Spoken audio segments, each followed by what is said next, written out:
wabarakatuh. Halo semuanya. Pada kesempatan ini kami akan mempresentasikan hasil mini literatur review dengan judul The Role of Microbiology in Environmental Management. Nah, topik ini membahas bagaimana mikroorganisme berperan dalam menjaga dan memperbaiki kualitas lingkungan, mulai dari proses biodegradasi, bioremediasi, pengolahan limbah, sampai menjaga keseimbangan ekosistem. Melalui review ini, kami mencoba memahami sejauh mana sih peran mikroba dapat dimanfaatkan dalam upaya manajemen lingkungan yang lebih efektif dan berkelanjutan.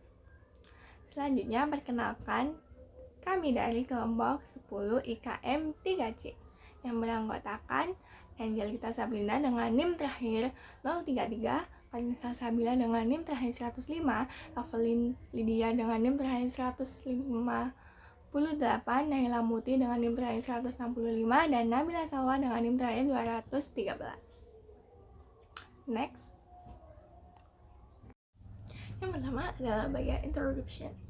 Mikroorganisme memiliki peran penting dalam menjaga keseimbangan ekosistem dan memengaruhi berbagai komponen lingkungan seperti kualitas udara, kualitas tanah, dan kesehatan manusia. Saat ini, perubahan iklim, urbanisasi, dan aktivitas manusia membuat dinamika komunitas mikroba jadi semakin kompleks. Karena itu, kita perlu memahami bagaimana keragaman mikroba terbentuk dan faktor lingkungan apa saja yang memengaruhinya.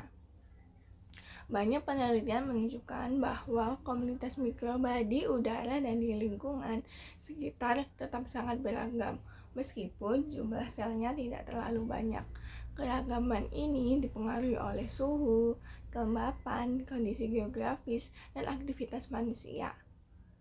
Kemajuan metode analisis seperti teknik molekuler, analisis sifat mikroba, dan alat seperti geochip membantu peneliti memahami fungsi mikroba dengan lebih akurat meski masih ada keterbatasan data dan metode. Mini literatur review ini bertujuan merangkum temuan dari beberapa studi tentang keragaman mikroba dan dinamika komunitasnya, sekaligus mengidentifikasi celah penelitian yang masih perlu ditelusuri lebih lanjut. Metode penelitian literatur review ini menggunakan metode tinjauan literatur naratif untuk mensintesis bukti ilmiah tentang peran mikroba dalam pengelolaan lingkungan. Dengan cara kelompok mengumpulkan artikel yang didapat dari Scopus, PubMed, dan Science Direct menggunakan kata kunci microbes, environment management, bioremediation, dan juga environmental microbiology. Kriteria inklusi mencakup artikel yang dipublikasi dalam 5 tahun terakhir, ditulis dalam bahasa Inggris, dan membahas aplikasi mikroba dalam sistem lingkungan.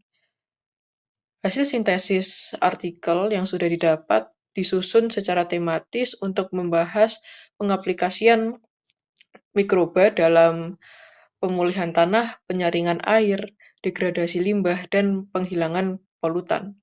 Metode ini dipilih karena memungkinkan integrasi bukti yang beragam di berbagai disiplin ilmu mikrobiologi lingkungan. Selanjutnya adalah bagaimana menentukan kata kunci. Untuk menentukan kata kunci dalam mini literatur review ini, kami menggunakan proses yang sistematis. Pertama, kami menelaah pertanyaan penelitian dari setiap artikelnya dan mengidentifikasi konsep inti yang muncul, terutama yang berkaitan dengan peran mikroorganisme dalam pengelolaan lingkungan, seperti keragaman mikroba, struktur komunitas, sifat fungsional, dan faktor lingkungan. Konsep-konsep utama tersebut kemudian kami pecah menjadi variabel yang lebih spesifik, misalnya suhu, kelembapan, sifat tanah, fungsi ekosistem, daun nutrien, dan bioremediasi. Untuk memastikan kata kunci yang kami pilih sesuai dengan istilah ilmiah, kami juga membandingkan dengan sinonim dan istilah akademik yang banyak digunakan dalam studi lain. Selain itu, kami mempertimbangkan konteks lingkungannya. Apakah sampel berasal dari udara, tanah, atau ekosistem tertentu agar kata kunci tidak terlalu luas. Setelah semua langkah tersebut, kami memilih istilah yang paling relevan dan paling mewakili fokus dalam analisis artikel-artikel yang kami review ini.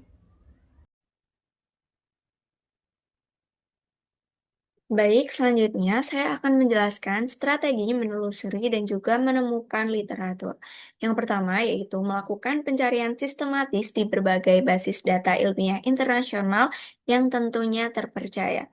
Yang kedua yaitu fokus pada identifikasi artikel yang telah direview oleh rekan kami yang tentunya berkaitan dengan mikrobiologi dan juga manajemen lingkungan. Selanjutnya, kami juga menggunakan kata kunci yang sudah ditentukan seperti bioremediasi mikrobiologi, lalu ada mikrobiologi lingkungan, detoksifikasi logam berat, ekologi mikrobiologi, dan juga manajemen lingkungan berkelanjutan. Yang keempat, kami juga menggunakan operator boolean, and dan juga OR untuk mempertajam dan meningkatkan akurasi pencarian. Yang kelima, kami mencari di platform terpercaya seperti Science Direct, MDPI, Google Scholar, PubMed, dan lain-lain. Selanjutnya, kami hanya memilih artikel dari jurnal internasional terkemuka yang tentunya didukung oleh bukti empiris dan juga ulasan. Yang terakhir, kami juga memastikan bahwa literatur yang telah dikumpulkan itu relevan, kredibel, dan juga selaras dengan tema yang telah kami angkat.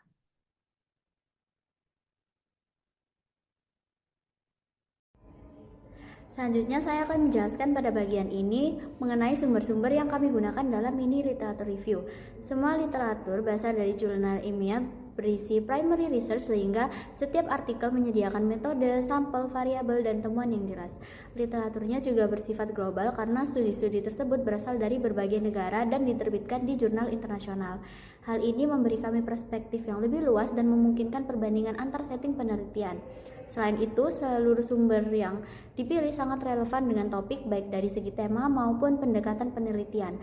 Dengan demikian, literatur review ini dapat tersusun secara komprehensif dan berbasis bukti.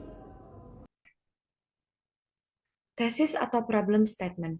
Literatur ini mengeksplorasi permasalahan inti dalam pengelolaan lingkungan seperti kebutuhan untuk memahami bagaimana mikroorganisme mengatur proses ekologi dan bagaimana fungsi biologisnya dapat dimanfaatkan secara efektif untuk mengatasi pencemaran lingkungan. Meskipun mikroba penting untuk siklus hara, degradasi polutan, kesehatan tanah, dan stabilitasi ekosistem, studi yang ada mengungkapkan kesenjangan substansial dalam memahami mekanisme yang mendasari fungsi-fungsi ini. Masih terdapat ketidakpastian mengenai bagaimana kondisi lingkungan seperti pH, suhu, jenis polutan, dan karakteristik tanah yang mempengaruhi efisiensi mikroba. Dan bagaimana faktor-faktor ini menentukan keberhasilan bioremediasi di lingkungan alami. Isu lain yang teridentifikasi dalam literatur Isu lain yang teridentifikasi dalam literatur adalah terbatasnya skalabilitas teknologi mikroba. Banyak proses mikroba efektif yang ditunjukkan dalam eksperimen laboratorium tidak secara konsisten diterapkan di lingkungan nyata, sehingga menciptakan tantangan untuk implementasi skala yang besar.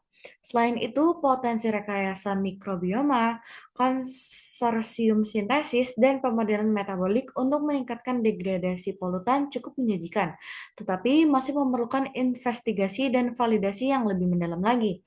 Kesenjangan ini mengarah pada pertanyaan peneliti yang paling utama, yaitu bagaimana mikroorganisme berkontribusi terhadap proses lingkungan dan bagaimana kemampuan metaboliknya dapat dioptimalkan atau direkayasa untuk mendukung pengelolaan lingkungan yang berkelanjutan. Secara keseluruhan, literatur ini berupaya memahami peran alami mikroba dalam ekosistem dan potensinya sebagai solusi praktis dan ramah lingkungan untuk tantangan lingkungan yang lebih modern. Baik, di sini saya akan menjelaskan tentang konsep kunci, faktor, indikator, dan variabel. Yang pertama ada konsep kunci, ada microbial diversity atau keberagaman mikroba. Selanjutnya ada microbial community dynamics atau dinamika komunitas mikroba. Yang terakhir ada bioremediation atau bioremediasi. Faktor yang mempengaruhi kehidupan mikroba antara lain pH, temperatur, humidity atau kelembapan, soil properties atau sifat tanah. Yang terakhir ada contamination levels atau level kontaminasi. Indicators atau indikator yang dapat digunakan untuk menilai keefektifan kinerja mikroba antara lain microbial community structure atau struktur komunitas mikroba, functional traits atau ciri fungsional, ekspresi gen, aktivitas enzim, dan juga jalur metabolisme. Variabel yang digunakan dalam literatur review ini antara lain temperatur, tipe polutan dan konsentrasi, karakteristik tanah, dan juga ketersediaan nutrisi.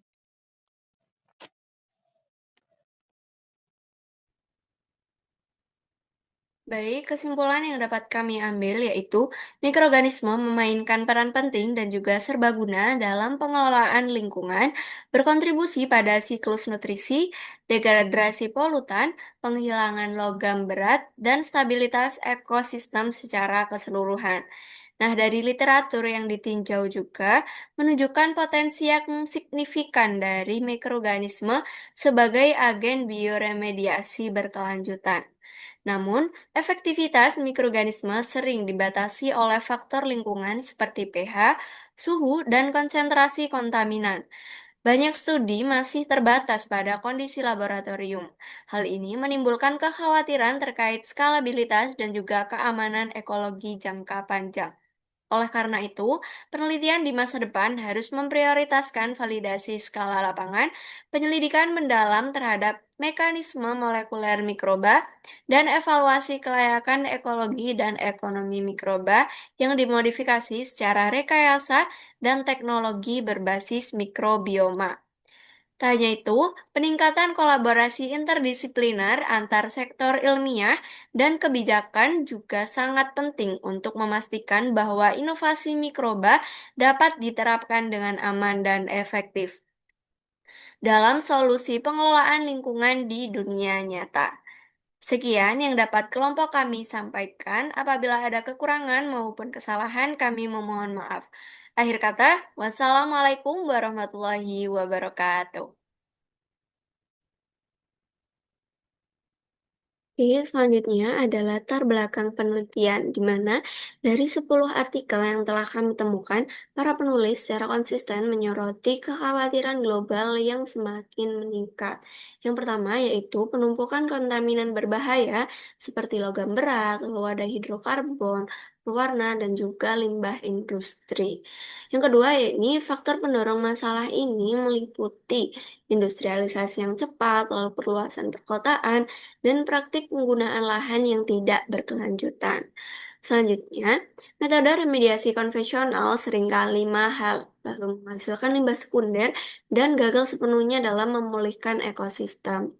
Yang keempat, peningkatan minat ilmiah terhadap mikroorganisme sebagai solusi ramah lingkungan, efisien dan berkelanjutan untuk pengelolaan lingkungan.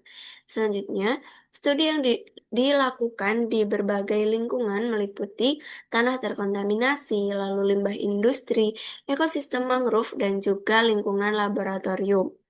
Yang terakhir, meskipun lokasi yang beragam, semua penulis menekankan alasan yang sama, yaitu proses mikrobiologis mendukung pemulihan ekosistem dan memberikan kelanjutan pada lingkungan dengan jangka panjang. Selanjutnya adalah interpretasi data. Dalam artikel-artikel yang kami review, para penulis umumnya menyajikan data menggunakan tabel dan berbagai jenis grafik.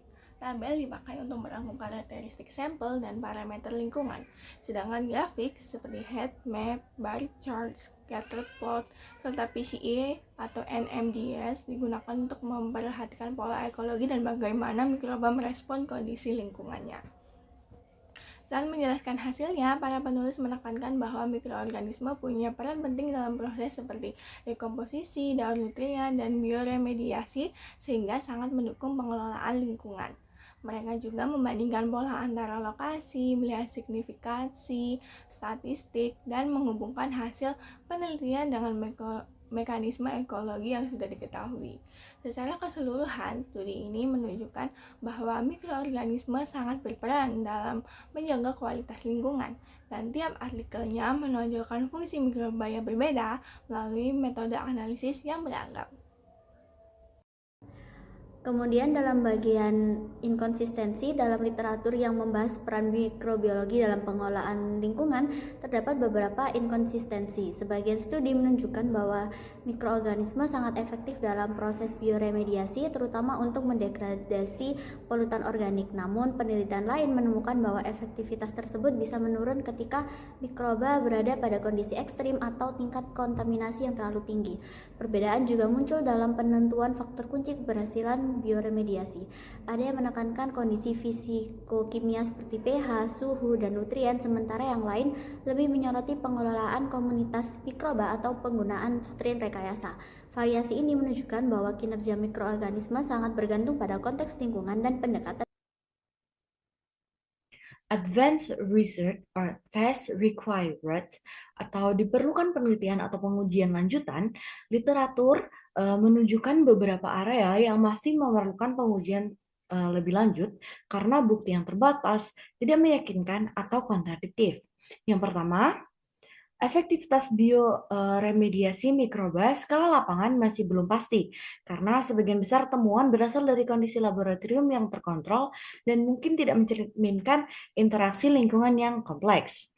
Yang kedua, bukti mengenai mekanisme molekul seperti ekspresi gen, aktivitas enzim, dan jalur metabolisme mikroba masih belum lengkap, sehingga membatasi kemampuan-kemampuan untuk mengoptimalkan proses degradasi mikroba.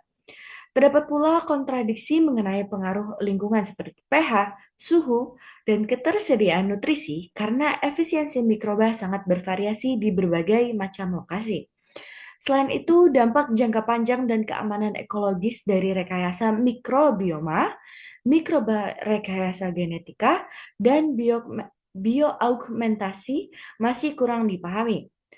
Lalu yang terakhir, literatur kurang memiliki bukti kuat mengenai kelayakan ekonomi, skalabilitas, dan keberlanjutan teknologi mikroba, yang menyoroti perlunya penilaian teknoekonomi dan validasi lapangan jangka panjang.